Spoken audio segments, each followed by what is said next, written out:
Recent గా iron pan book చేశాను online లో, తక్కువ ప్రైస్ పడింది. ఐరన్ పాన్ డైరెక్ట్ గా వాడలేము, ఫస్ట్ సీజనింగ్ చేసుకోవాలి. సోప్ గానీ లిక్విడ్ గానీ వేసి ఫస్ట్ ఐరన్ పాన్ ని క్లీన్ గా వాష్ చేసుకోవాలి, రస్ట్ ఏమైనా ఉంటే పోతుంది. కడిగిన తర్వాత తడేం లేకుండా పొడి క్లాత్ తో నీట్ గా తుడిచేసి ఆయిల్ వేసి ఆయిల్ మొత్తాన్ని పాన్ కి అప్లై చేసుకోవాలి. ఆయిల్ అప్లై చేసి 24 hours పాటు పక్కన పెట్టేసి మళ్ళీ సేమ్ రిపీట్ చేయాలి. వాష్ చేసి తడి లేకుండా తుడిచేసి ఆయిల్ అప్లై చేసి మళ్ళీ 24 hours పాటు అలా పక్కన పెట్టేయాలి. ఇలా ఎన్నిసార్లు చేస్తే అంత మంచిది, దోశలు అతుక్కోకుండా వస్తాయి. నేను 2 times ఇలా చేసేసి దోశలు వేయడానికి ట్రై చేశాను.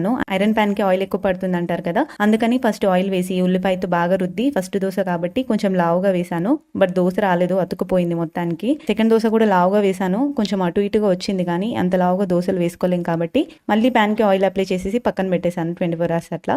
నెక్స్ట్ డే మళ్ళీ కొంచెం లావుగా వేసి ట్రై చేశాను, కొంచెం బాగానే వచ్చింది. సో ఇంకా వస్తున్నాయి కదా అని చెప్పేసి నెక్స్ట్ సన్నగా వేద్దామని ట్రై చేశాను.